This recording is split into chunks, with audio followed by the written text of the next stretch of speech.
नमस्कार मित्रांनो, मी अभिजित अनअकॅडमी मध्ये तुम्हा सर्वांचं मनापासून स्वागत करतो. आजचा जो विषय आहे तो आहे की आपण दिवाळी का साजरी करतो. ओके.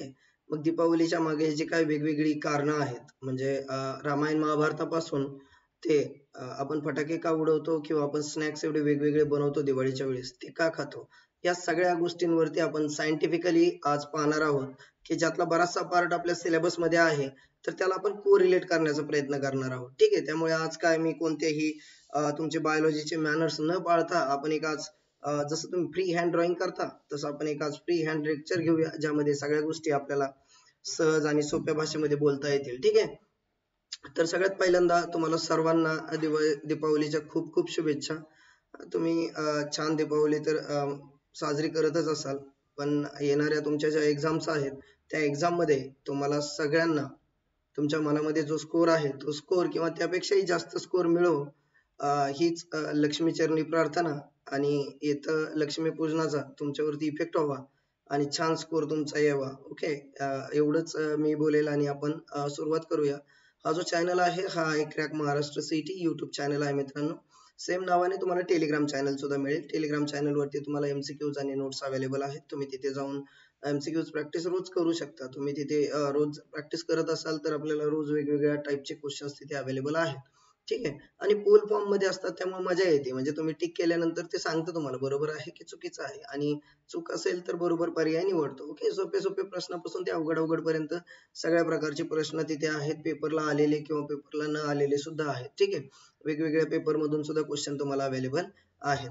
ठीक आहे. आणि ही जी बॅच आहे मित्रांनो, या बॅचचं नाव आहे target top 100 ranks MST CET 2021, म्हणजे 2021 साठी जी लोक एक्झाम देणार आहेत तर त्यांच्यासाठी हा चॅनल आहे. परंतु जे 11वीला आहेत तर त्यांच्यासाठी सकाळी जे लेक्चर होतात 11 वाजताचे, तर ते 11च्या मुलांसाठी आहेत. त्यांनी तो जर पाहिले तर माझ्या मते त्यांचा बराचसा सिलेबस कव्हर होऊन जाईल. 8 ते 10 चॅप्टर्स कव्हर होऊन जातील की जे सीईटी ला विचारले जातात. बरोबर. मग राहतात किती, फार कमी चॅप्टर, अर्धे पण राहत नाहीत, आणि मग उरलेला सिलेबस तुम्हाला कव्हर करून घेतला जाईल किंवा तुम्ही अभ्यास करू शकता त्याचा. ठीक आहे. जर तुमची डिमांड असेल, तुम्ही जर लाईव्ह लेक्चर मध्ये येऊन या गोष्टी जर मला विचारत असाल तर मी तुम्हाला त्या ठिकाणी लेक्चर्स पण अवेलेबल करून देऊ शकतो. असं काही नाहीये की सीईटीचा आहे म्हणजे सर तुम्ही सीईटीच्या बाहेरचा एकही लेक्चर घेणार नाही का. जर तुम्हाला काही प्रॉब्लेम असतील तर तुम्ही ते माझ्यासोबत शेअर करा लाईव्ह लेक्चर मध्ये येऊन, तर तुम्हाला त्या प्रॉब्लेमची उत्तरं मिळतील मित्रांनो. ठीक आहे. तर मी अभिजित श्रेनिक मडकर.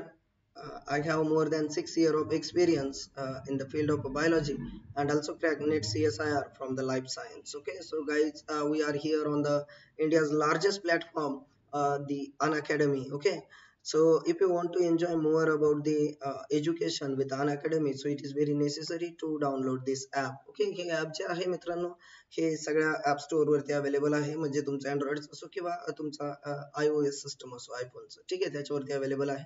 तुम्ही डाउनलोड करून याच्यावरती लेक्चर्स पाहू शकतात. वेगवेगळे टीचर्स या ठिकाणी अवेलेबल आहेत आणि त्यांची वेगवेगळी लेक्चर्स तुम्हाला पाहायला भेटतील. त्यामुळे तुम्ही तुमच्या ज्या टीचर सोबत फ्रिक्वेन्सी मॅच होते त्या टीचरचं लेक्चर तुम्ही पाहू शकता. असं काही नाहीये की तुमचा एकच टीचर तुम्हाला पाहायला मिळेल. ठीक आहे. वेगवेगळे टीचर्स आहेत. तुम्हाला हिंदी आवडतं हिंदीत पहा, इंग्लिश आवडतं इंग्लिशमध्ये पहा, मराठी आवडतं मराठीत पहा. सगळ्या प्रकारचे लेक्चर्स तुम्हाला इथे अवेलेबल आहेत मित्रांनो. काही प्रॉब्लेम नाही तुम्हाला या ऍप वरती लेक्चर करण्यासाठी. ठीक आहे. त्यानंतर हे टेलिग्राम ऍप आहे, ज्याच्याबद्दल मी तुम्हाला आत्ताच बोललो होतो की एमसीक्यूज आणि नोट्स या ठिकाणी अवेलेबल आहेत. भरपूर सगळे एमसीक्यूज आणि नोट्स या ठिकाणी अवेलेबल आहेत. डेली अपडेट होतो हा चॅनल, त्यामुळे तुम्ही तिथे जाऊन एमसीक्यूज ची मजा घेऊ शकता. आणि या चॅनल वरती तुम्हाला डेली अपडेट सुद्धा मिळतील, म्हणजे कोणतं लेक्चर किती वाजता ठेवलेलं आहे आणि ते कोणाचं आहे आणि त्याच्यामध्ये कोणता टॉपिक किंवा सब टॉपिक कव्हर केला जाणार आहे.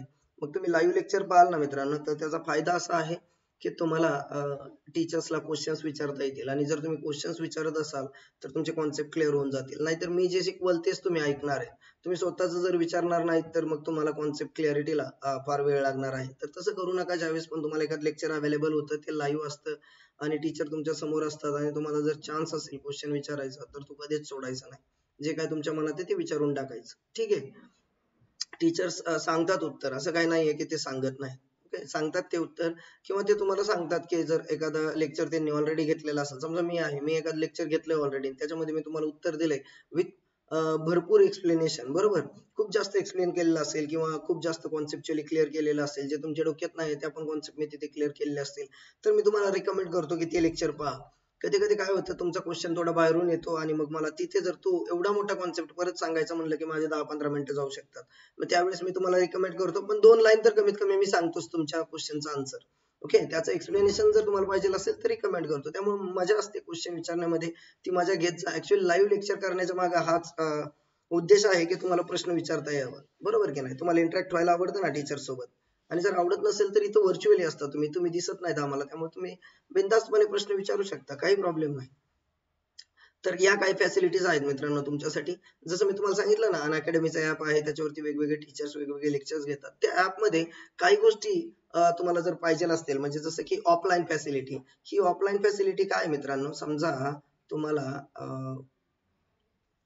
टाइम टेबल बनवलेला आहे आणि तुमचं टाइम टेबल रिजिड आहे, तुम्हाला ते बदलायचं नाही. त्या टायमिंग मध्ये एखाद लेक्चर असेल आणि तुम्हाला जर ते पाहिजे असेल तर तुम्ही याला डाउनलोड करून तुमच्या टाइम टेबल नुसार स्टडी करू शकता. म्हणजे सकाळी तुमचा टाइम आहे फिजिक्स किंवा केमिस्ट्रीचा आणि लेक्चर आहे बायोलॉजीचा माझा 11 वाजता, मग तुम्ही ते डाउनलोड करून ठेवा आणि तुम्ही नंतर पाहू शकता.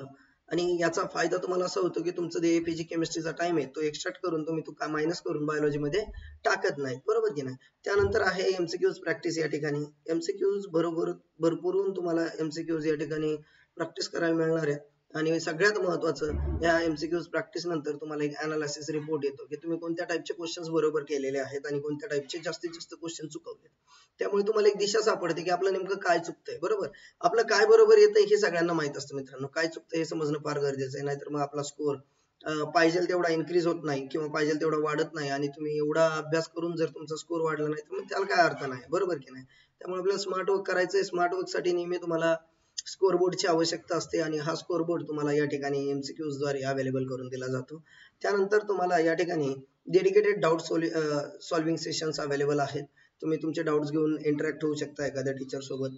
तुम्ही तुमच्या फेवरेट टीचर सोबत सुद्धा इंटरॅक्ट होण्याचा चान्स तुम्हाला या ठिकाणी आहे. त्यामुळे या सगळ्या फॅसिलिटीज जर तुम्हाला पाहिजे असतील किंवा आणखी पण भरपूर फॅसिलिटीज आहेत, तुम्हाला डिस्क्रिप्शन मध्ये सगळ्यात खाली फॅसिलिटीज दिलेल्या आहेत आणि मध्ये टेलिग्राम चॅनल, त्यानंतर अनअकॅडमीचा ऍप, त्यानंतर माझे सगळे लेक्चर्स पाहिजे असतील तर त्याची पण लिस्ट तुम्हाला या लेक्चरच्या डिस्क्रिप्शन मध्ये मिळेल. तुम्ही तिथे जाऊन सगळ्या लिंक वरती क्लिक करून तुम्ही तुमचं काम किंवा तुम्ही तुमचा अभ्यास करून घेऊ शकता. असं काही नाहीये की तुम्हाला सर्च करायचं आहे, लिंक आम्ही अवेलेबल करून दिलेल्या आहेत. हे जे सबस्क्रिप्शन आहे 12 महिन्यासाठी तुम्ही जर पाहिलं तर 14,800 रुपये फी आहे आणि 24 महिन्यासाठी 21,600 आहे. म्हणजे 24 महिन्यासाठी तुम्ही पाहिलं तर 2 वर्षासाठी तुम्हाला फक्त 21,000 सगळं भेटणार आहे. त्यामध्ये तुम्हाला फिजिक्स केमिस्ट्री बायोलॉजी आणि मॅथमॅटिक्स 4 विषय अवेलेबल आहेत मित्रांनो. मग या 21,000 मध्ये तुम्ही जर मंथली पाहिलं तर तुम्ही 1,000 रुपये सुद्धा भरत नाहीत महिन्याला, परंतु इथं पाहिलं तुम्ही 12 महिन्याला तर तुम्ही 1,000 पेक्षा जास्त फी भरता येते. ओके, जसं कमी कमी करत जाल तुम्ही स्वतःचा टाइम इथला मंथ मधला, तर तशी तशी तुमची फी वाढते. त्यामुळे घेताना मी तुम्हाला रिकमेंड करेल, तुम्ही 11वीत असाल तर हे 24 महिन्याचं 2 वर्षाचं सबस्क्रिप्शन घेऊन टाका, आणि जर तुम्ही 12वी मध्ये असाल तर तुम्ही 12 महिन्याचं सबस्क्रिप्शन घेऊन टाका. म्हणजे जोपर्यंत तुमचा पेपर संपत नाही सीईटीचा, ओके, जरी समजा कोरोनामुळे मागे पुढे होत आहे तुम्हाला माहिती आहे, तर तुमच्या वेळेस 2021 पर्यंत असा काही प्रॉब्लेम येणार नाही. ओके, आणि येऊ नाही हीच त्या ईश्वर चरणी प्रार्थना, बरोबर की नाही. परत परत आपल्याला पण त्याचा त्रास होतोय आणि इन्फेक्शनचा पण त्रासच होतो, बरोबर की नाही. त्यामुळे हा प्रॉब्लेम परत येऊ नये ही ईश्वर चरणी प्रार्थना. आणि तुम्ही 12 महिन्याचं कमीत कमी सबस्क्रिप्शन 12वी वाल्यांनी घ्यायला पाहिजे, जेणेकरून तुमचा सगळा पेपर याच्यामधून सॉल्व्ह होऊन जाईल. आणि तुमच्याकडे वेळ एक्स्ट्रा राहिला सबस्क्रिप्शनचा तरी चालेल मित्रांनो, पण पेपरच्या आधी सबस्क्रिप्शन संपून देऊ नका, कारण एमसीक्यूज प्रॅक्टिसला तुम्हाला शेवटी शेवटी जी मजा येणार आहे तर त्यावेळेस सबस्क्रिप्शन संपायला नको. मग त्यानंतर तुम्हाला जर सबस्क्रिप्शन घ्यायची वेळ आली तर तुमचे एक्स्ट्रा पैसे जाणार आहेत. ओके, मग या 21 आणि 14,000 मध्ये जर तुम्ही पाहिलं तर यामध्ये सुद्धा तुम्हाला डिस्काउंट भेटणार आहे. जर तुम्ही हा कोड सबस्क्रिप्शन कोड म्हणून टाकत असाल कॅपिटल अभिजित, तर तुम्हाला 100% डिस्काउंट भेटणार आहे मित्रांनो. ओके, याच्यामध्ये तुम्हाला 10% फीज तुमची लेस होणार आहे. म्हणजे तुम्ही जर पाहिलं तर 10% म्हणजे भरपूर मोठा गॅप या ठिकाणी पडतोय, आणि तुम्हाला कमी पैशामध्ये भरपूर सगळे लेक्चर्स किंवा सगळ्या फॅसिलिटी या 10% डिस्काउंट नंतर पण अवेलेबल आहेत. आणि हे डिस्काउंट तुम्हाला फक्त त्या अभिजित कॅपिटल अभिजित या सबस्क्रिप्शन कोडनेच भेटणार आहे, तर त्याची मात्र काळजी घ्या सगळ्यांनी. ठीक आहे, चला आपण सुरुवात करूया. ओके, तर सायन्स काय आहे दिवाळीच्या पाठीमागे, दीपावलीच्या पाठीमागे? पहिलं तर शब्दाचा अर्थ समजून घ्या. दीपावली म्हणजे दीप आणि अवली या शब्दाचा अर्थ होतो की दिव्यांची माळ. ओके, ह्याला दिव्यांची माळ म्हणतो आपण, किंवा त्याला आपण तुम्ही म्हणू शकता की रो ऑफ लॅम्प. ओके, लॅम्पचा जो रो आहे तर त्याला आपण दीपावली म्हणतो. ठीक आहे, रामायण महाभारताचा याच्याशी काय संबंध आहे? मग तुम्ही जर पाहिलं तर प्रभू रामचंद्रांनी ज्यावेळेस सीता माताला लंकेवरनं घेऊन आलते किंवा रावणाला हरवून आलते, त्यावेळेस ते अयोध्येमध्ये ज्या दिवशी आले तर तो दिवस तुमच्या दिवाळीचाच दिवस होता. त्यानंतर महाभारतामधून तुम्ही जर पाहिलं तर श्रीकृष्णांनी ज्या वेळेस नरकासुराला मारलं तर तो दिवस सुद्धा हाच होता, म्हणून आपण त्याला नरक चतुर्थी म्हणतो. बरोबर की नाही? त्यानंतर पांडव ज्यावेळेस स्वतःचा वनवास संपून 12 वर्षानंतर बाहेर आलते तर तो दिवस सुद्धा हाच होता. मग या भरपूर अशा गोष्टी आहेत. त्यानंतर अमृत मंथन झालं, तुम्हाला माहिती आहे ना, समुद्र मंथन. अमृतासाठी जे समुद्र मंथन झालं तर त्याच्यामध्ये देव आणि असुर यांच्या त्या समुद्र पूर्ण त्यांनी चर्मिंग केलं होतं समुद्राचं, आणि त्याच्यामधून जे अमृत बाहेर आलतं तर त्या फेसाळलेल्या समुद्रामधून जी लक्ष्मी माता बाहेर आलती तर तो दिवस सुद्धा हाच आहे. त्याच दिवशी ते बाहेर आलते, त्या पूर्ण मिल्की ओसिन म्हणतो आपण, त्यातून ते बाहेर आलते ना, तर तो दिवस सुद्धा हाच आहे. तर त्यामुळे या दिवसाचं महत्व आहे. या बऱ्याचशा विक्ट्रीज ज्यांना आपण विजय म्हणतो, हे बऱ्याचशा वेगवेगळ्या गोष्टींवरती विजय मिळवणारा दिवस आहे.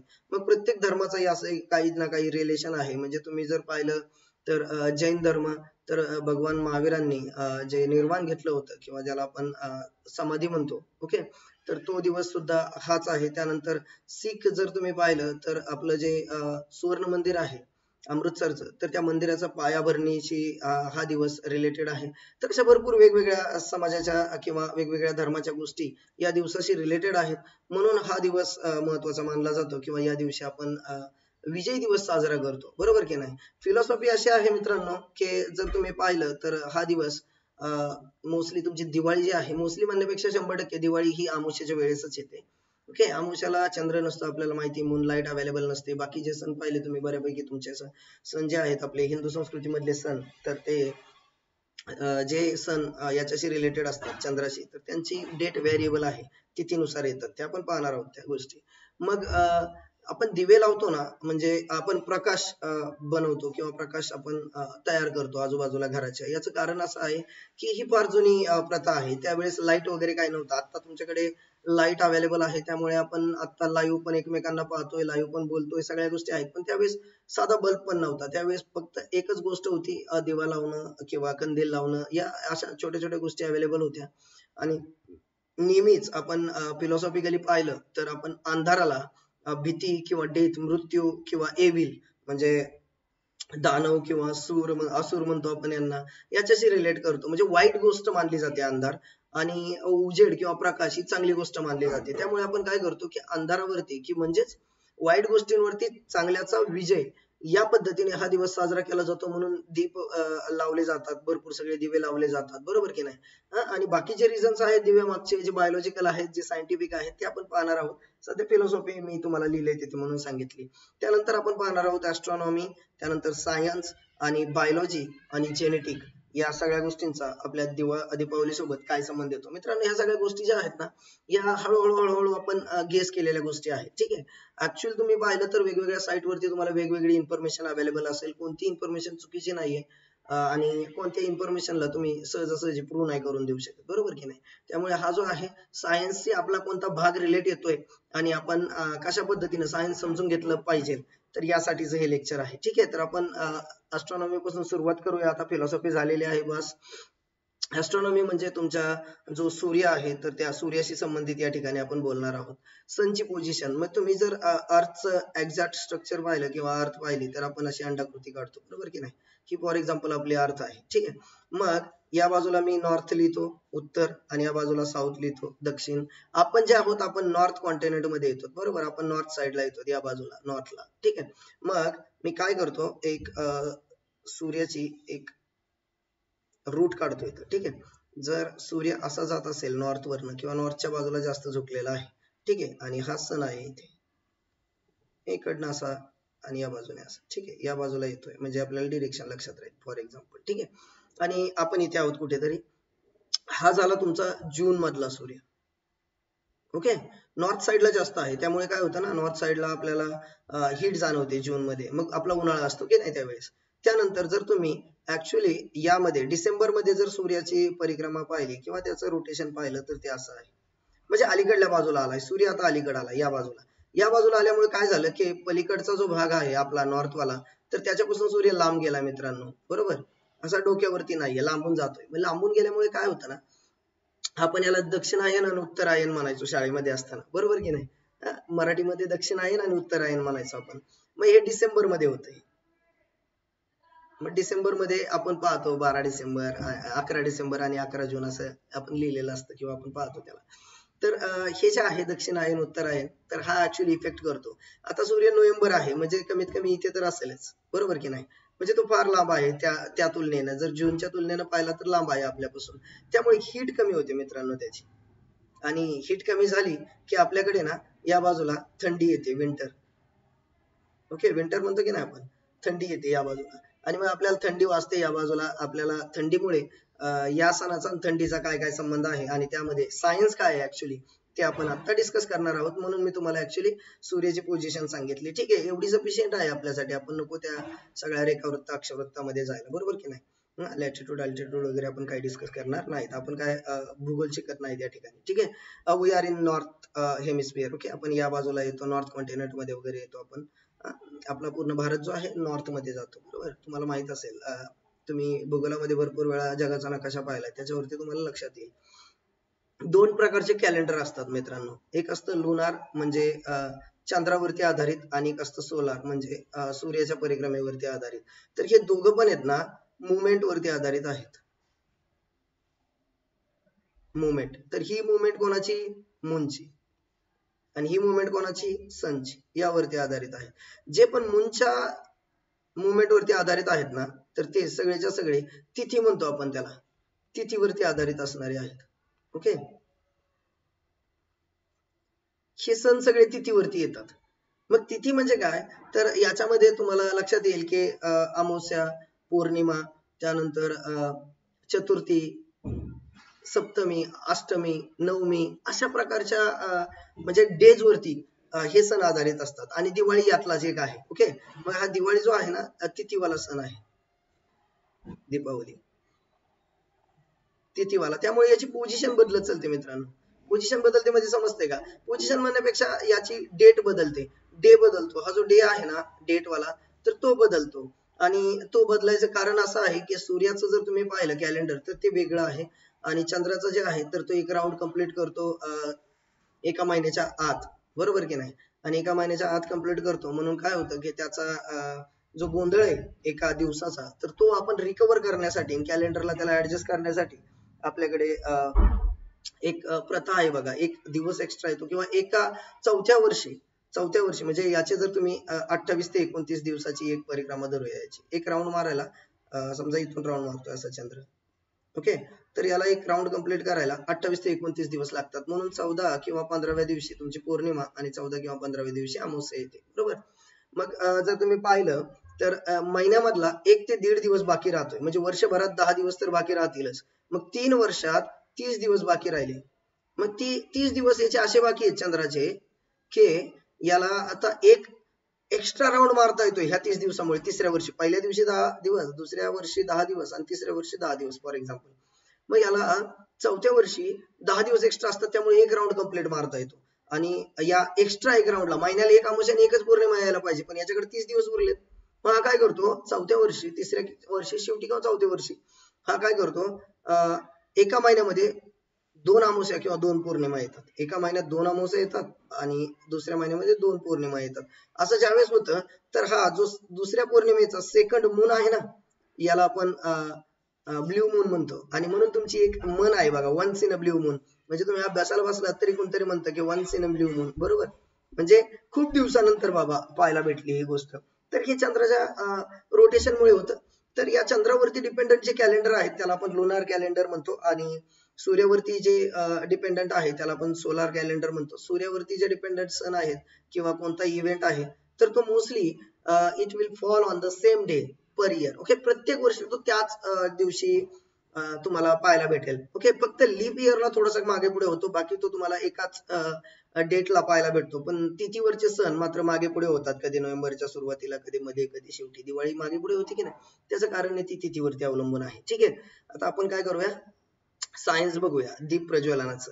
आता मी तुम्हाला सांगितलं की अमावस्या आहे, दुसरी गोष्ट विंटर आहे. या दोघांच्या मागे एकच रिझन आहे की सन इन द स्काय. ओके, म्हणजे विंटरच्या मागे. आणि या अमावस्याच्या मागे रिझन आहे की मून इन द स्काय, मूनची पोझिशन. ओके, मग हे दोघ जण मिळून विंटर आणि अमावस्या घेऊन आलेले आहेत. आता आपला सायन्स काय सांगतं दीप प्रज्वलनाचं, तर length of day and night winter मध्ये कशी असते, तर आपल्याला माहिती उन्हाळ्यामध्ये दिवस मोठा असतो आणि रात्र छोटी असते. तर आपण म्हणतो थंडीच्या दिवसामध्ये रात्र मोठी होते आणि दिवस छोटा होतो. नेमका अर्थ काय या वाक्यांचा? या वाक्यांचा अर्थ असा आहे की जो तुमचा सनसेट आहे, किंवा आपण त्याला म्हणूया की सूर्य जो मावळतो मित्रांनो तुमचा सनसेट मध्ये, किंवा सूर्य मावळण्याबद्दल बोलूया डायरेक्ट आपण. सूर्य मावळतो तर तो थोडा लवकर मावळतो, त्यामुळे अंधार लवकर येतो. So darkness fall early in the day, म्हणजे संध्याकाळीच अंधार पडायला सुरुवात होते. मग संध्याकाळी अंधार पडला तर दिवसाची लेंथ कमी झाली, बरोबर की नाही? आणि मग दिवसाची लेंथ कमी होते, सकाळी पण उजेड पडायला थोडा उशीर होतो आणि तिथे पण दिवसाची लेंथ कमी होते. त्याचं कारण मी तुम्हाला सांगितलं की सूर्य थोडा अलीकडल्या बाजूला आलेला आहे, त्यामुळे त्याचे जो लाईट आहे तो आपल्यापर्यंत यायला वेळ लागतो, म्हणून लेंथ कमी होते. मग दिवस जर कमी झाला मित्रांनो, फॉर एक्झाम्पल डे छोटा झालाय आणि नाईट मोठी झाली. ओके, लेंथ वाढली, मोठी झाली म्हणजे लेंथ वाढली. मग लेंथ वाढल्यावरती लवकर अंधार पडणार आहे आणि उशिरा उजेड येणार आहे सकाळी. मग जे याच्या मागे रिझन बघा, आता लॅम्पच्या मागे, लॅम्प का लावतात मग? ओके, लॅम्पच्या मागे रिझन असे आहे की पहिली गोष्ट आहे डे नाईटचा जो लेंथ मध्ये चेंज होतो. तर जे काही फार्मर्स होते, जे आपले शेतकरी आहेत, शेतामध्ये काम करून संध्याकाळच्या वेळेस वापस यायचे, तर त्यांना आपला गाव किंवा आपली गावाचा रस्ता किंवा आपलं घर पटकन जाता यावं आणि रस्त्यामध्ये काय अडचण येऊ नये म्हणून दिवे लावले जायचे, जेणेकरून त्या उजेडाच्या दिशेने ते येणार. ओके, हे पण रिझन तुम्हाला विकिपीडिया किंवा तुम्ही कोणताही एखादा चॅनल हे सर्च करा, साईट सर्च करा, तुम्हाला सापडेल. दुसरं आहे, असं मानलं जातं की वेगवेगळ्या स्टोरीज आहेत की एक राजा किंवा त्याची बायको यांची पण एक स्टोरी तुम्हाला नेटवरती अवेलेबल आहे की तिला घ्यायला जो हे येणार होता यम, तर त्यांनी दिवे लावून आजूबाजूला पूर्ण प्रकाश केलता, त्यामुळे यम वापस गेला आणि तिने तिचा जो राजा होता तर त्याला वाचवलं. अशा प्रकारच्या स्टोरीज पण अवेलेबल आहेत. पण काय हरकत नाही, स्टोरीज त्या पण बरोबर आहेत, त्या पण छान आहेत. ओके, पण आपण काय करूया, थोडं सायन्स कडे वळूया याच्या मागे. तर ऍक्च्युली हा थंडीचा दिवस आहे, म्हणजे इथे दोन सीझन आहेत ना, मिक्स होत आहेत, बरोबर. तुमचा पावसाळा संपतो आणि थंडी सुरू होती. अजून थंडी पूर्णपणे सुरू नाही झालेली, पण दिवाळी नंतर थंडी असते, त्यामुळे दिवाळी नेहमी थंडीच्या तोंडाला येते सुरुवातीला, बरोबर. त्याच्या मागे दोन रिझन आहेत. एक तर इन्सेक्ट जे आहेत, आजूबाजूचे कीटक, तर त्यांचा रिप्रोडक्शन असतं, इथं मल्टिप्लिकेशन होतं त्यांचं, आणि त्यांचे नंबर आहेत ना, तर ते खूप वाढतात मित्रांनो. मग हे नंबर्स काय करतात, हे इन्सेक्ट, तर हे शेतीमध्ये त्रास देतात, ऍग्रीला त्रास देतात. म्हणजे जाऊन एखादं पीक जे वरती आलेलं आहे, कारण आता पीक वरती येतं, ठीक आहे, म्हणजे पीक आता बऱ्यापैकी कव्हर झालेलं असतं, मग खायला त्यांना भरपूर अवेलेबल असतं, मग त्यांनी जाऊन शेतीमध्ये भरपूर गोष्टी खायच्या आणि नुकसान करून टाकायचं. तर या गोष्टींपासून वाचण्यासाठी आपण लॅम्प लावतो. मग ते म्हणा लॅम्पचा आणि त्या शेतीचा काय संबंध आहे, तर आहे.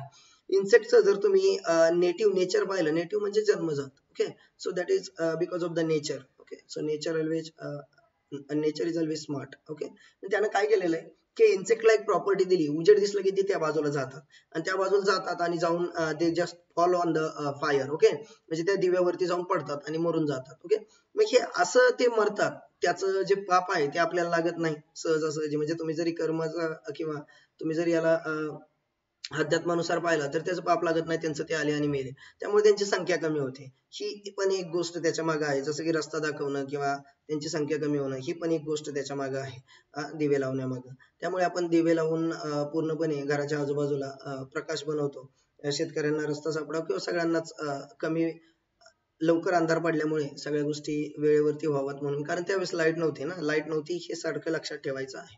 ठीक आहे, तर हा एक इन्सेक्ट वाला रिझन पण त्याच्या पाठीमागे आहे. दुसरी गोष्ट आहे की विंटर आहे, विंटर आहे म्हणजे थंडी आहे, टेम्परेचर ड्रॉप होणार आहे. या टेम्परेचरला थोडस मदत भेटते. वाढवण्यासाठी जर तुम्ही दिवे लावाल तर. ओके, दिवे लावलं तर थोडं वार्म होतं एन्व्हायरमेंट आणि तेवढंच थंडी कमी झाल्यासारखी वाटते. म्हणून हा जो सण आहे तर तो 7-8 दिवस किंवा हप्ताभर साजरा करतो आपण. हप्ताभर कंटिन्यूअस आपण दिवे लावतो आजूबाजूला. मग त्या दिव्याच्या प्रकाशाने किंवा त्याच्या हीटने आजूबाजूचं वातावरण गरम राहतं. बरोबर, यासाठी हे दिवे लावण्याचं रिझन आपल्याला दिवाळीमध्ये सापडते. या सगळ्या गोष्टी सायन्सवरती डिपेंडंट आहेत. ठीक आहे. आता दुसरं आहे स्नॅक्स. दिवाळीमध्ये एवढे वेगवेगळे आयटम तुम्ही करून खाता, तर त्याचं रिझन काय आहे? तर विंटर आहे, थंडीमुळे भूक जास्त लागते. ओके, तर थंडीमुळे जशी आपल्याला भूक लागते तशी ॲनिमलला पण लागत असेल का? आणि जर लागत असेल तर त्यांना खायला काय आहे? काहीच नाही. मग त्यांनी जर गावामध्ये आले आणि लोकांना खायला सुरुवात केली तर मग असं काही होऊ नये. म्हणजे हे पण एक रिझन तुम्हाला एखाद्या साईटवरती भेटेलच वाचायला. असं काही होऊ नये म्हणून आपण दिवे लावतो आणि हा पण एक रिझन आहे. ठीक आहे. ॲनिमल्सला लांब ठेवतो. ॲनिमल येत नाहीत उजेडामुळे. ठीक आहे. त्यांना अंधारात राहायला जास्त आवडतं. ते उजेडामध्ये येत नाहीत सहज. आणि मग ते येऊ नये म्हणून वाईल्ड ॲनिमलला आपण जंगलातून बाहेर येऊ नयेत आणि गावात शिरू नयेत म्हणून पण दिवे लावतो. जेणेकरून भूक लागली तरी ते त्यांचं शिकार तिकडे करतील आणि गावात येऊन माणसांना खाणार नाही. म्हणून जे काही वाईल्ड ॲनिमल्स आहेत त्यांना बाहेर ठेवण्यासाठी आपण दिवे लावतो. कारण त्यांना पण भूक जास्त लागते या दिवसात. आणि भूक जास्त लागते, मग सारखं भूक लागते. मग दिवसभरात आपल्याला 2 वेळा किंवा 3 वेळा जेवायची सवय असते. ठीक आहे. पहिल्यांदा जर तुम्ही पाहिलं तर आपला आहार असा असायचा की सकाळी नाश्त्याच्या ऐवजी सगळे शेतामध्ये जायचे, त्यामुळे जेवणच असायचं सकाळी. भरपूर जेवण करायचे फुल. ओके. मग दुपारी थोडं कमी जेवण करायचे आणि संध्याकाळी जेवण करत नसायचे.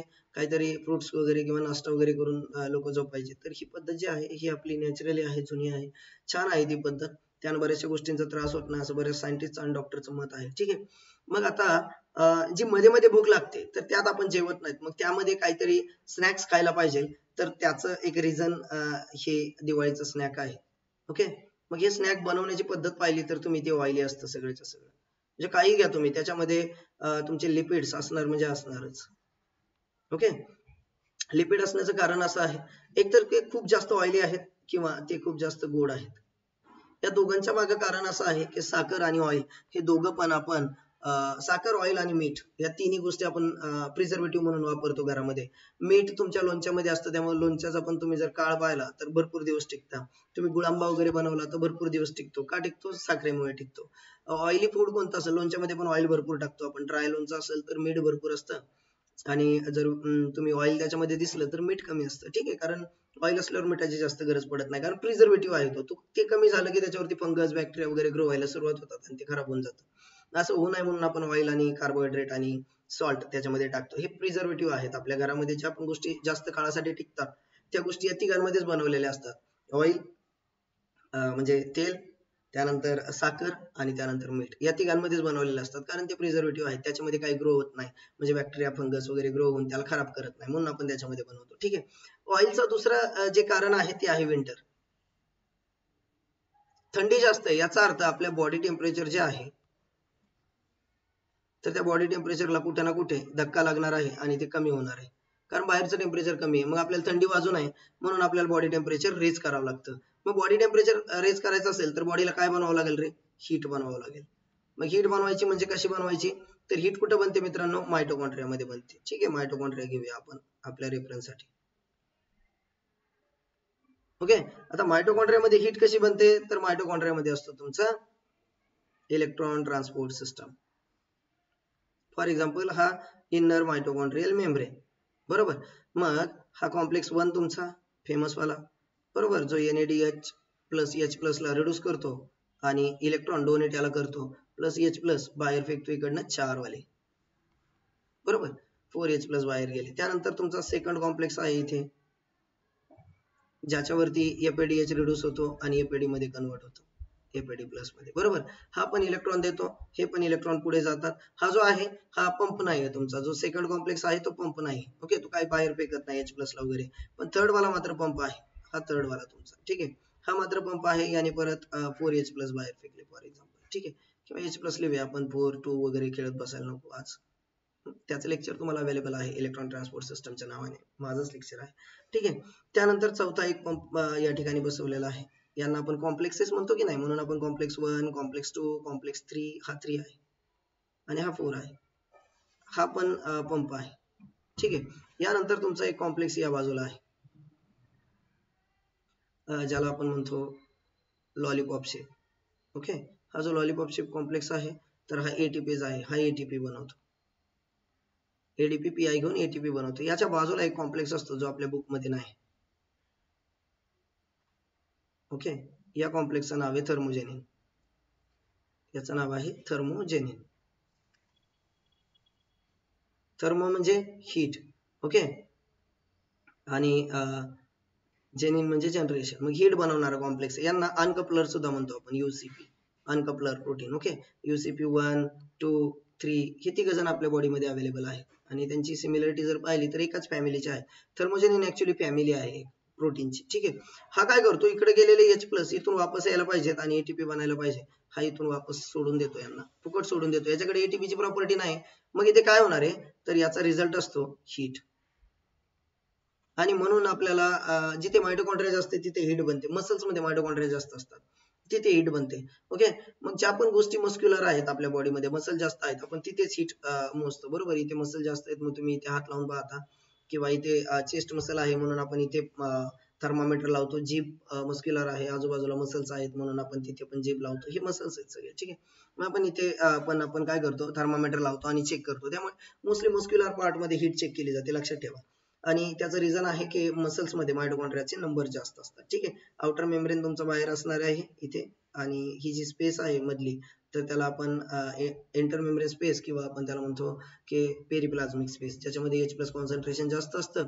मग एका बाजूला खूप जास्त plus plus plus plus charge झाले आणि एका बाजूला कमी प्लस किंवा मायनस मायनस चार्ज झाले, म्हणजे पोटेन्शियल डिफरन्स तयार झाला. हा पोटेन्शियल डिफरन्स जर इथे लीक झाला म्हणजे काय केलं रे, तुम्ही बॅटरीचे दोन वायर एकमेकांना जोडून दिले. हे पॉझिटिव्ह पॉझिटिव्ह एका बाजूला, निगेटिव्ह निगेटिव्ह एका बाजूला. हे दोन वायरला बल्ब लावला तर लागला, म्हणजे एटीपी बनणार. आपण फॉर एक्झाम्पल बल्ब म्हणूया, एटीपी बनला. पण हे जर दोन वायर तुम्ही एकमेकांना डायरेक्ट जॉईन केले असेल तर इथं काय होतं रे, स्पार्किंग होते. स्पार्किंग मध्ये हीट जनरेट होते. ओके, तर तसं तुम्ही म्हणू शकता की इथे स्पार्किंग झाली किंवा शॉर्ट सर्किट करून देतं ते अनकपलर. बरोबर, आणि म्हणून आपण काय करतो की हीट बनवण्यासाठी ऑइल खातो. मग त्याचा ऑइलचा काय संबंध आहे सर, तर आहे. तर काय केलं जातं बघा, स्नॅक्स मध्ये कार्बोहायड्रेट आहेत जे तुम्हाला एनर्जीसाठी कामाला येतात दिवसभर. असं नाही की एनर्जी लिपिड पासून बनत नाही, लिपिड पासून मोस्टली लिपिड हीट साठी वापरले जातात. आपल्या बॉडीमध्ये जोपर्यंत कार्बोहायड्रेट आहेत तोपर्यंत लिपिड आपण एनर्जीसाठी वापरत नाहीत. मग तुम्हाला कार्बोहायड्रेट जर भेटले तर तुम्ही एनर्जी कार्बोहायड्रेट पासून बनवता आणि हीट लिपिड पासून बनवता. लिपिडचं कन्व्हर्जन तुम्हाला माहिती आहे ऍसिटिल कोई मध्ये होतं. ऍसिटिल कोई, ऍसिटिल कोई काय लिंक रिएक्शन वाला आहे. हा कोणामध्ये जाणार आहे, तर हा आतमध्ये उतरतो. कुठे, मॅट्रिक्स मध्ये मायटोकॉन्ड्रियाच्या. आणि मायटोकॉन्ड्रियल मॅट्रिक्स मध्ये काय होतं मित्रांनो, क्रेब सायकल होते.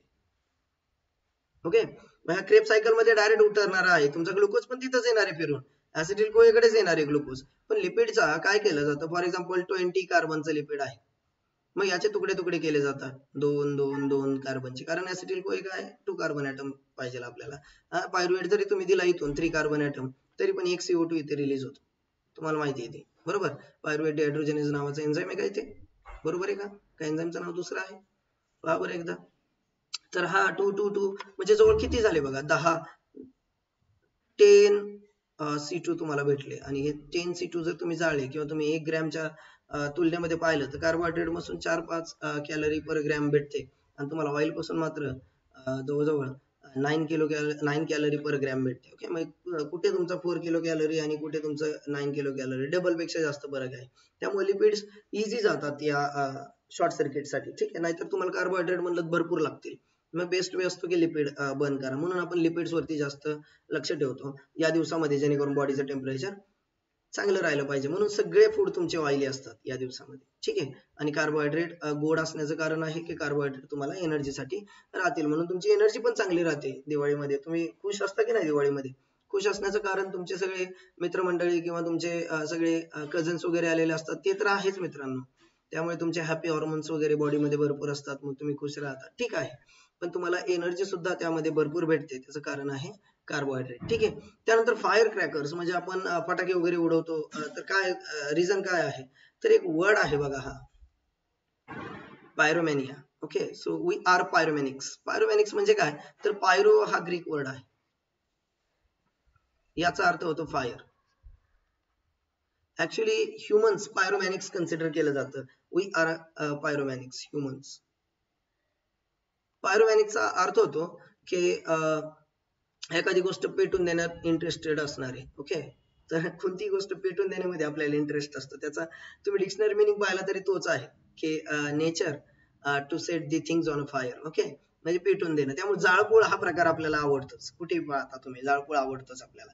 हे का आलंय आपल्याकडे, तर हे आपल्या जेनेटिक मध्ये आहे. तुम्ही म्हणाल काय संबंध आहे जेनेटिकचा? ओके, तर आहे.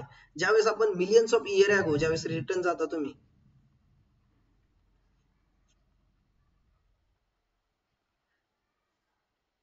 आपण कुठे राहत होतो रे, तर केव्ह मध्ये राहत होतो, बरोबर की नाही, म्हणजे गुहेमध्ये राहत होतो. मग त्यावेळेस आपल्याला नेचर कडनं एकच हेल्प होती.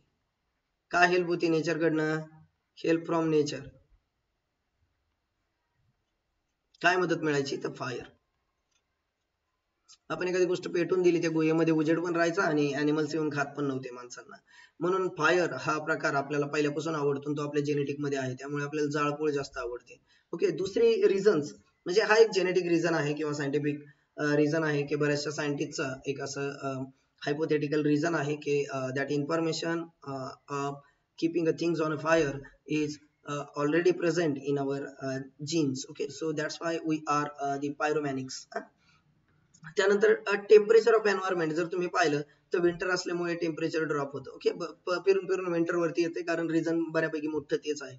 मग त्यामुळे टेम्परेचर वाढवणं एन्व्हायरमेंटचं, तर ते टेम्परेचर पण वाढतं. तुम्ही ज्यावेळेस फायर वगैरे किंवा तुम्ही फटाके वगैरे फोडता, खूप जास्त हीट जनरेट होते, टेम्परेचर वाढतं, बऱ्यापैकी तुम्हाला एक थंडीपासून थोड्या प्रमाणात सुटका भेटते. ठीक आहे, मग फटाकेच का, तर पहिल्यांदा गोष्टी वगैरे जाळल्या जायच्या, शेकोटी केली जायची किंवा अशा काही गोष्टी होत्या. नंतर चायनानं ते रिॲक्शन वगैरे लक्षात आल्या आणि फटाके चायनानं काढलेले आहेत मित्रांनो. ठीक आहे, आज पण तुम्ही जर तमिळनाडू साईडला गेलात तर त्या फटाक्यांची नावं चायनाशी संबंधित आहेत. ओके, चायना आणि पुढे एखादं नाव असतं त्या तमिळ भाषेमध्ये, तर ते चायनामध्ये बनलेले फटाके आहेत. छोटे छोटे फटाक्याला आज पण ते चायनाच्या नावानं ओळखतात. ठीक आहे, ही चायनामधनं आलेलं आहे, त्यामुळे तुम्ही ठरवा तुम्हाला किती उडवायचं आणि किती नाही. तिकडनं आलेल्या सगळ्या गोष्टी अशा स्फोटासारख्याच वाटायला लागल्यात. तर हा चायनीज ॲटम आहे आणि चायनाने हे फटाका काढल्यानंतर एक सेलिब्रेशनचं प्रतीक पण मानलं जातं. आपल्याला सेलिब्रेट करायचं असेल, लग्न झालं तरी आपण फटाके उडवतो की नाही, सेलिब्रेशनचं प्रतीक मानलं जातं. आता आपण सेलिब्रेट करण्यासाठी फटाके उडवतो, आपण 7-8 दिवस फटाके उडवतो. त्याचं रिझन असं आहे की जो फटाक्यापासून धूर येतो ना मित्रांनो, तर पोल्युशन वगैरे करतो, ठीक आहे, पण त्याचं एक रिझन असं आहे की तो इन्सेक्टला पण मारतो बऱ्याचशा, त्यामुळे इन्सेक्टचे जे नंबर्स आहेत ते नंबर्स कमी होतात. ओके, तुम्ही म्हणाल मग दूर करायची पोल्युशन करायची काय गरज आहे, मग आपल्याला जर सेलिब्रेट करायचे, वेगवेगळे उजेड बनवायचे, तर मग सर हे किती छान आहे लेझर शो किंवा लेझर जर उडवल्या तर त्यापेक्षा भारी कलरफुल आपल्याला आकाशामध्ये दिसेल, बरोबर आहे. पण मी तुम्हाला आताच सांगितलं ना, वी आर पायरोमॅनिक्स. ओके, म्हणजे आपल्याला एखादी गोष्ट पेटून द्यायला फार आवडते, जाळपोळ आपल्याला फार आवडते, म्हणून आपण मग फटाक्याच्या जास्त मागे असतो. ठीक आहे, इन्सेक्टला मारणं हा पण त्यातला एक रिझन आहे मित्रांनो. ठीक आहे, तर सगळ्यांना पुन्हा एकदा दीपावलीच्या खूप खूप शुभेच्छा. मला वाटतं तुम्हाला लेक्चर कळले असेल. मला एक्झॅक्ट काय सांगायचं होतं, तर मायटोकॉन्ड्रिया सांगायचं होतं तुम्हाला, त्यासाठी मी बऱ्याचशा स्टोरीज तुम्हाला मध्ये सांगितलेल्या आहेत. ठीक आहे, पण मायटोकॉन्ड्रिया सगळ्यांनी लक्षात ठेवावा, ही नम्रतेची विनंती, कारण आपल्याला पेपरमध्ये लिहायचं आहे, 4 मार्कला क्वेश्चन येतो इलेक्ट्रॉन ट्रान्सपोर्ट चेन आलं तर तुम्हाला. मग 4 मार्कसाठी लिहायचं म्हणल्यावर ते थोडंसं थीम जरी लक्षात असली, तुम्ही 4 लाईन लिहू शकता ना लिपिड बद्दल तिथे, की लिपिड कसं H+ ला जास्त बाहेर फेकतं आणि कसं लिपिड पासून एनर्जी जास्त तयार होते. ओके, ऍसिडिक कोए वगैरे रिएक्शन लिहू शकता तुम्ही, असं काही नाही. ठीक आहे, तर सगळ्यांना पुन्हा एकदा दिवाळीच्या खूप खूप शुभेच्छा. ही दिवाळी तुम्हाला छान जावं, मजेत जावं, मस्त जावं. तेवढं things to set on a fire वाला सेंटेन्स लक्षात ठेवा आणि आजूबाजूच्या आजूबाजूच्या घरामध्ये कोणाला काही इजा होईल किंवा एखाद्याच घर पेटून देऊ नका. किंवा तुमच्या कोणत्याही कृतीमुळे कोणाच्या घराला किंवा कोणाच्या आजूबाजूच्या वस्तूंना नुकसान होऊ नये याची काळजी घ्या. आणि आपण उद्यापासून लाईव्ह तर भेटणारच आहोत. Thank you very much. आणि तुम्हाला जर माझे लेक्चर आवडत असतील, सगळ्यात महत्त्वाचं तर लाईक करायला विसरू नका, आणि सगळ्यात महत्त्वाचं की या चॅनलला सबस्क्राईब करून ठेवायचं युट्यूब चॅनलला, आणि बेल आयकॉनवरती पण क्लिक करायचं आहे, जेणेकरून तुम्हाला सगळे लेक्चर्स लाईव्ह पाहता येतील. मित्रांनो, लेक्चर लाईव्ह पाहण्याचा प्रयत्न करा. लाईव्ह मध्ये तुम्हाला क्वेश्चन आन्सर्स करता येतात. ओके, क्वेश्चन आन्सरची फॅसिलिटी अवेलेबल असते. तुमचे कॉन्सेप्ट क्लिअर करायचे असतील तुम्हाला, तर तुम्हाला लाईव्ह लेक्चर करणं फार गरजेचं आहे. मी जर लेक्चर घेतलं आणि मी निघून गेलो आणि नंतर तुम्हाला जर काही प्रश्न पडला तर तुम्ही कोणाला विचारणार, आणि तुम्ही तो नेटवरती शोधू शकता. असं काही नाही की उत्तर सापडत नाही मी एकटाच देतो, असं काही मी म्हणत नाही.